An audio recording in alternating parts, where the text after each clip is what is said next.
Amém, Senhor, que as palavras que cantamos nessa música sejam verdades no nosso coração. A nossa vida nas Tuas mãos agora.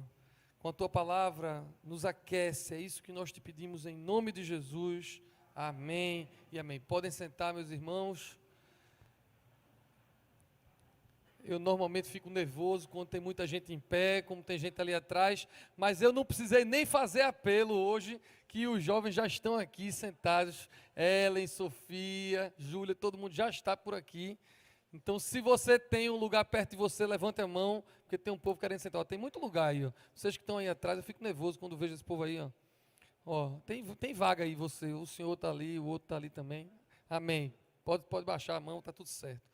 Graças a vocês. Olha, vocês são a coisa mais linda do mundo. Amém. Irmãos, deixa eu dizer a vocês uma coisa. No último concílio masculino aqui da Recon, já faz um tempinho, acho que foi mês passado ou retrasado, nem sei. Normalmente nesses eventos, eu não fico muito tempo, eu termino de falar e saio, porque normalmente já tem uma outra programação. E nesse concílio não foi diferente. Eu estava lá no concílio masculino e tinha que sair, porque ainda tinha uma programação num discipulado, e depois tinha que fazer aqui o encerramento da conferência de mulheres, que foi no mesmo dia.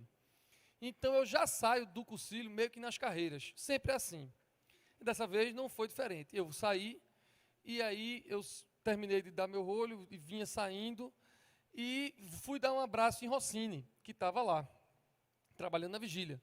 E foi só o tempo, eu devia ter ido direto para o carro, né, que é o que eu faço normalmente. Mas foi o tempo de eu ir dar um abraço em Rossini, e aí deu tempo. Não, acho que foi na manhã Anitta, eu acho, foi no outro dia de manhã. Foi. Eu sei que eu estava dando um abraço em Rossini, nesse concílio, e aí chegou um homem que estava lá, fazendo esse concílio. E eu lembrei desse homem porque me deu uma agonia, um arrepio quando ele chegou junto de mim, porque ele estava com a camisa do esporte. Aí eu fico meio agoniado quando vem alguém com a camisa do esporte. Eu gravei esse negócio. Ele veio com a camisa do esporte para me dar um abraço. Eu disse, rapaz, isso aqui é um amor que eu tenho mesmo, para dar um abraço nesse cara com a camisa do esporte. E eu estava assim, e ele chegou, eu tirei essa brincadeira com ele, mas eu logo vi que a minha brincadeira não fez nenhum efeito, porque ele não estava sorrindo. Aí eu digo, esse é um rubro-negro mesmo, porque não deu nem um sorrisinho. Mas não, ele estava com os olhos marejados, e o que ele tinha para falar era muito sério. Aí eu morguei assim a brincadeira, e aí ele falou comigo e com o Rossini assim, ele agradeceu pelas palavras que eu tinha acabado de proferir no rolho, disse mais algumas coisas que eu não me lembro bem, mas disse que ele tinha tirado 40 quilos das suas costas naquele fim de semana, porque ele sentia raiva de Deus. E naquele dia ele passou a não sentir mais raiva de Deus. E quando ele disse isso, nós ficamos muito sérios e, obviamente, demos atenção. E eu perguntei o que é que tinha acontecido, e ele disse que ele tinha uma filha. E essa filha tinha falecido, muito nova. E desde que aquela filha dele tinha falecido, que ele sentia raiva de Deus. Porque ele perguntava por que é que Deus tinha permitido ele passar por aquele sofrimento. Por que é que Deus tinha permitido que a filha dele morresse. E aquilo me impactou profundamente. Então, nós abraçamos ele, eu e Rossini, o abençoamos, louvamos a Deus por aquela obra maravilhosa que Deus estava fazendo na vida dele, de tirar aquele peso, e eu vim-me embora. Vim-me embora, passou-se o domingo, e na segunda-feira eu fui fazer o meu devocional, como de costume, de manhã cedo, e eu estava lendo Jó, e chegou nesse capítulo 42 de Jó. E na hora que eu coloquei meus olhos sobre esses 6 versículos, Deus me lembrou aquele rapaz. E eu tirei a foto da Bíblia, mandei para Rossini, disse a Rossini que estava lembrando desse homem e que Deus estava falando comigo.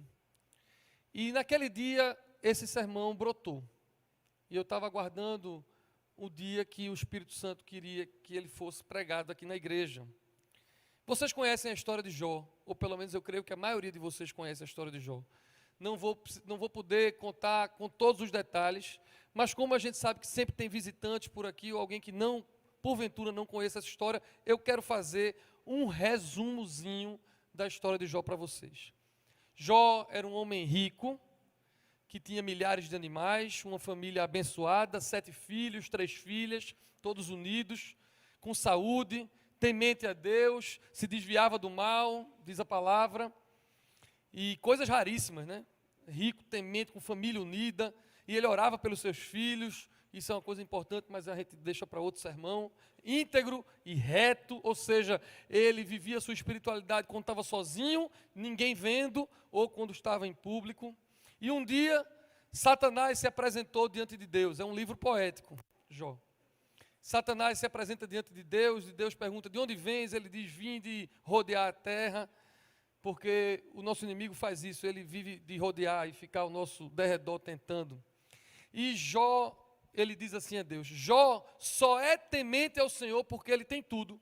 Jó só é temente porque ele é rico. E aí Deus diz assim a Satanás, então tira o que ele tem. Vamos fazer essa prova. E aconteceu que todos os animais dele foram roubados, os servos foram assassinados, todos os seus bens foram queimados e todos os seus filhos foram mortos no acidente. E o que foi que Jó disse quando toda essa tragédia aconteceu? Jó 1:21. Nu saí do ventre da minha mãe, nu tornarei para lá. O Senhor deu e o Senhor o tomou, bendito seja o nome do Senhor. E Jó continuou temente a Deus. E aí Satanás aparece de novo diante de Deus, e Deus diz, de onde vens? Ele diz, vim de rodear a terra. E Satanás disse, ele continua temente porque a saúde dele está boa. E Deus diz, então mexa na saúde dele, só deixa ele com vida, mas mexa na saúde dele. E aí apareceram para Jó tumores e chagas, doenças horríveis. E a mulher de Jó chega ao ponto de dizer, amaldiçoa Deus e morre. E aí Jó responde, Jó 2:10, diz assim, como fala qualquer doida, falas tu. Receberemos o bem de Deus e não receberemos o mal? Em outras palavras, Jó está dizendo, quando estava tudo bem, a gente adorava. Mas agora que está tudo ruim, nós vamos maldizer o Senhor? Então não bastasse todo o sofrimento material, físico, emocional, ele ainda teve que lidar com dessa mulher. E eu olho, para quem é casado, isso é uma bronca, viu? Eu posso passar por muita bronca agarrado com Paula, mas se eu ainda estiver separado de Paula, eu não aguento. E ele teve, além de passar tudo isso, ainda teve essa mulher chamando ele de doido. E doido era ela, ele disse, né? E aí, depois da queda do coice, né? Como se não bastasse isso, aparecem 3 amigos para conversar com ele. E esses amigos passam uns dias em silêncio e depois começam a debater sobre a vida. E era muito melhor que esses amigos estivessem em silêncio. Melhor que ele tivesse ficado em silêncio do que falar tudo o que eles falaram. E, aliás, fica a dica. Quando você se encontrar com alguém que está sofrendo, você não precisa falar nada. O silêncio resolve, um abraço resolve. É melhor do que você querer inventar palavras numa hora que não deve nada ser dito. E eu quero abrir esse parêntese porque esses últimos dias têm sido dias difíceis. Eu tive que participar do sepultamento do pai de uma grande amiga que está aqui, Cíntia, esposo também de Dileã, diácono da nossa Catedral da Trindade. E aí isso foi semana passada, essa semana a gente teve que também fazer um outro sepultamento do pai de Guto, do nosso louvor. Estivemos lá, eu e o reverendo Igor, no mesmo lugar, para fazer o sepultamento dele. E hoje, agora, às 4 horas da tarde, vim direto, eu estava junto com o Semi, com o Lídice, aqui na igreja, sepultando o pai de Elizabeth, o pai de Beth, do nosso ministério de intercessão, introdutora do templo, das Déboras, avô de 2 jovens lindas da nossa igreja. E ele faleceu hoje de manhã e agora de tarde foi o sepultamento. E nesses 3 sepultamentos recentíssimos que eu tive que fazer, que tive que ir, não tinha muita coisa para dizer. Quando você encontra alguém, você abraça. Você diz, eu estou aqui para você. É mais importante do que quando você começa a querer consolar, dizendo coisas que às vezes não fazem sentido. Beth já vinha sofrendo com seu pai internado há algum tempo. Ontem, aqui à noite, nós estávamos na tenda de adoração e ela estava aqui. E ela já sabia que o paizinho dela estava bem ruim, ele faleceu hoje de manhã, mas ontem de noite ela já sabia. E quando eu cheguei na igreja, ela pulou no meu pescoço, me deu um abraço e passou 5 minutos chorando no meu ombro. E eu fiquei pensando, Deus é para dizer alguma coisa, e na hora o Espírito Santo me lembrou, disse, não vai dizer nada. Agora é hora dela chorar no seu ombro e acabou-se. Então, quando você passar com alguém que esteja passando por isso, é melhor você ficar em silêncio, do que fazer feito esses amigos de Jó. Porque esses amigos de Jó chegaram para ele e começaram a dizer, se está acontecendo essa coisa com você, essa tragédia toda, é porque alguma coisa de ruim você fez. Você deve ter roubado, deve ter adulterado, deve ter feito alguma coisa, e isso tudo é castigo de Deus. E eles disseram outras coisas absurdas e infundadas, e Jó, coitado, só sabia perguntar a Deus por quê. E Deus em silêncio, porque realmente sofrer sem explicação é muito difícil. Eu não lhe conheço, a maioria de vocês, não sei se você está em sofrimento, e muito menos se você está sofrendo, perguntando a Deus por quê, e não ouve nada. Mas mesmo assim, olha o que Jó diz, Jó 19:25. Porque eu sei que o meu Redentor vive, e que por fim se levantará sobre a terra. Jó diz, eu sei que o meu Redentor vive. Mas o tempo passava e os amigos continuavam acusando ele, e ele finalmente então começa a se desesperar. É nessa hora que eu começo a gostar do livro de Jó. Porque até aqui eu acho, é uma ficção, não é um absurdo. Não pode morrer 10 filhos, sair todo mundo e ele ficar louvando a Deus assim, é um negócio de super-herói, é um negócio que você não encontra na vida. Agora Jó começa a se desesperar, e quando eu comecei a ler isso, eu digo, ufa, agora dá para eu me relacionar com um cidadão que se desespera, porque qualquer um se desesperaria. Eu lendo, fiquei pensando, já não era sem tempo dele se desesperar, e aí finalmente ele reclama de Deus. Eu já teria reclamado de Deus no minuto 1 da história. E ele começa a reclamar de Deus agora, começa a cobrar de Deus. No capítulo 21, ele diz assim, que adianta orar? Quem é Deus? Por que é que eu tenho que obedecer a Deus? E aí então, quando ele bota para fora aquilo que ele realmente queria dizer, quando ele é humano de verdade, quando ele não entende, diz a Deus que não entende, aí Deus rompe o silêncio. Deus rompe o silêncio, mas Deus fala, mas não diz o porquê. Deus não responde a nenhuma das perguntas que Jó faz. Deus começa, ele, a fazer perguntas a Jó. E há 70 perguntas retóricas que Deus faz a Jó. Não vou ler todas, mas você vai ler no capítulo 38 de Jó, Deus diz assim a ele, onde você estava quando eu criei todas as coisas? E aí Jó começou a ouvir. E Deus disse, quem é que manda o relâmpago para a terra? Quem é que manda a chuva e o sol? Quem alimenta os animais do mundo todo? E aí Jó começou a ouvir todas as perguntas que Deus fez, e aí então ele entende que estava diante daquele que é o Criador e que pode tudo e que fez tudo.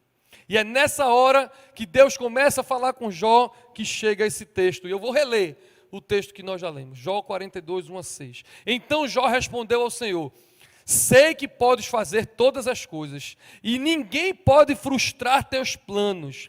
Perguntaste, quem é esse que com tanta ignorância questiona a minha sabedoria? Sou eu.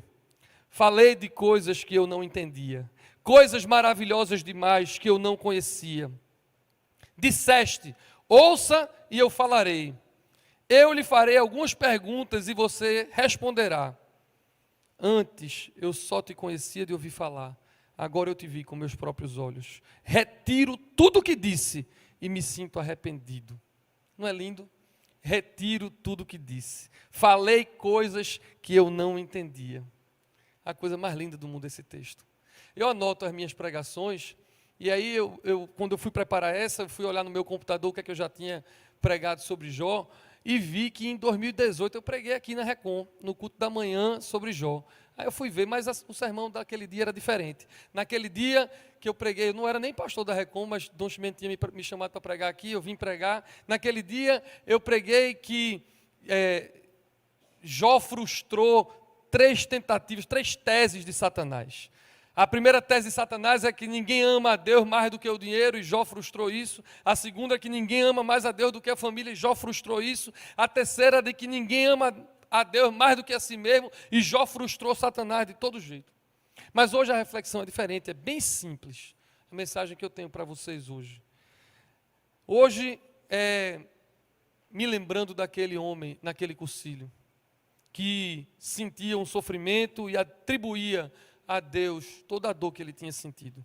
Aquele que tinha raiva de Deus. Se Deus pode tudo, por que não poupou minha filha? E eu penso que isso é tão normal, tão natural sentir isso. Se você sente isso a respeito de Deus, eu lhe compreendo. E Deus lhe compreende. Porque do mesmo jeito que ele se revelou a Jó, ele quer se revelar a você. Nós não sabemos todas as coisas. Nós falamos de coisas que nós não entendemos, é normal, porque nós somos limitados, e limitados só Deus. Então, se você tem uma dúvida, se você tem um questionamento, se você tem uma dor, uma raiva, se você sente alguma coisa que impede você ter um relacionamento com Deus lindo, bonito, saudável, vá a Deus e diga: Deus, eu não entendo. Deus, eu tenho raiva. Porque do mesmo jeito que Deus se revelou a Jó, Ele quer se revelar a você. Você está aqui para isso também. E há algo que eu diria um tanto quanto polêmico, mas maravilhoso, que o reverendo Marcondes, meu amigo que está aqui hoje, faz no Sozo. E eu quero repetir o que ele diz para vocês. Eu digo um tanto quanto polêmico, porque se você quiser ser chato demais, beira a heresia. Mas se você quiser ouvir o que o Espírito Santo está a dizer, você pode ser bem liberto hoje. Reverendo Marcondes diz assim, que a fala dele é sobre perdão, e ele está dizendo que a gente deve perdoar as pessoas, perdoe o seu marido, perdoe seu filho, perdoe seu pai, e ele vai falando, e chega uma hora na fala dele, que ele diz assim: por que você não perdoa Deus? E quem ouve isso pode dizer que heresia, vai perdoar Deus de quê? Deus não erra, Deus não peca, Deus não fez nada que precise ser perdoado. E ele logo emenda: eu não quero que você perdoe a Deus por algo que ele fez de errado, porque Deus não erra. Mas eu quero que você perdoe a Deus no sentido de dizer assim: eu sei que o Senhor sabe mais do que eu. Eu falo de coisas que eu não entendo. E o Senhor sabe de todas as coisas. O Senhor é o Criador. Então talvez hoje à noite seja uma noite de você fazer as pazes com Deus. Se você, em algum momento da sua vida, trava com Deus por tanta coisa. E diante de tudo isso que aconteceu com Vilela, com seu Fernando, pai de Guto, e hoje com seu Ivo, eu fico pensando assim: Deus, eu não entendo o porquê foi desse jeito, o porquê aconteceu essas coisas, mas o Senhor é o Criador. E eu creio que o Senhor sabe mais do que eu. Amém? Deus tem planos que não podem ser frustrados. Preste bem atenção no que eu vou lhe dizer. Não tem acaso, sorte, azar, feitiço. Os planos de Deus não são frustrados. Ele sabe mais. Eu tenho que dizer isso a mim todo dia. Eu não sei, Ele sabe mais. Porque eu sou meio prepotente, eu sou meio arrogante, eu quero as coisas do meu jeito. Então todo dia eu tenho que dizer a Deus: não pode ser do seu jeito, porque o seu jeito está errado, você é limitado, Deus sabe mais. Jó não conhecia plenamente, e a nossa vida é conhecer e prosseguir em conhecer, para a gente não ficar somente de ouvir falar, mas para que a gente tenha uma experiência da revelação de Deus e ver o Senhor. Porque quando a gente vê o Senhor, a gente não se preocupa mais com o nosso sentimento ou com os nossos planos. O apóstolo Paulo diz que agora nós conhecemos as coisas em parte. Vai chegar o dia em que nós o veremos face a face. Preste atenção nisso. Eu gosto de dizer isso, o reverendo Igor, ainda bem que ele não está aqui hoje para não ficar com raiva, mas ele não gosta que eu faça isso. Mas eu faço assim mesmo. Eu digo assim, e vou dizer de novo: se você ouviu tudo até agora e não sentiu nada, amém. Mas a palavra de Deus vem agora. Quando eu preparei o sermão, a palavra rema é agora. Agora é que eu acho que o Espírito Santo quer falar comigo e com você. Preste bem atenção. Quando nós conhecemos o Senhor, quando nós temos uma experiência com o Senhor, a gente precisa de menos explicação. Quando você sai da posição de plateia, quando você sai da posição passiva de só quem ouve, quando você entra numa posição de que quem quer se encontrar com Cristo, quando você tem uma experiência de encontro com Cristo, na palavra, na Eucaristia, quem se encontra com Cristo, quem se alimenta do corpo e do sangue de Cristo, quando termina o dia, precisa de menos explicações, porque a presença santa do Senhor nos basta. Ele é o nosso pastor. Deus falou com Jó, mas não explicou nada a Jó. E também não precisava mais nada. Jó estava satisfeito.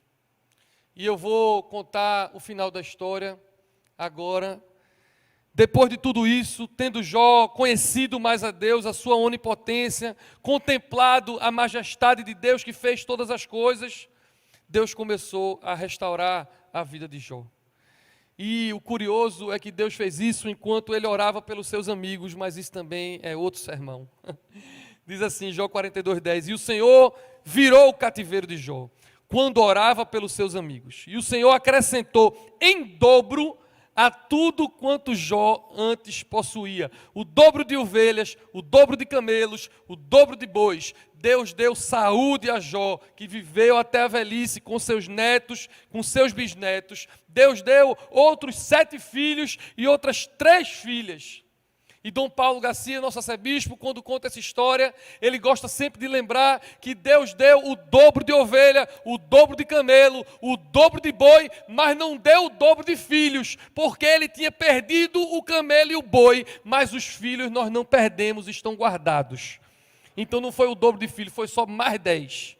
Porque aqueles outros 10 estavam guardados. Você tem alguém querido que faleceu, você não perdeu, porque ninguém perde. Quando Deus ganha, Ele está guardado. Vai chegar o dia na glória, onde todos nós vamos cantar num grande coral. Amém. Nenhum dos seus planos pode ser frustrado. O inimigo pode até pensar que está vencendo na tua vida, pode até pensar que está ganhando alguma área, algum terreno na tua vida, quando acontece alguma coisa que lhe faz sofrer ou que lhe faz chorar, mas nenhum dos planos do Senhor pode ser frustrado. Se não está bom para você, é porque não terminou ainda a sua história. Deseje conhecer mais a Deus, não só de ouvir falar, mas de ter uma experiência com Deus, de andar com Deus. Porque se você fizer isso hoje, meu irmão, você não vai precisar de muita explicação.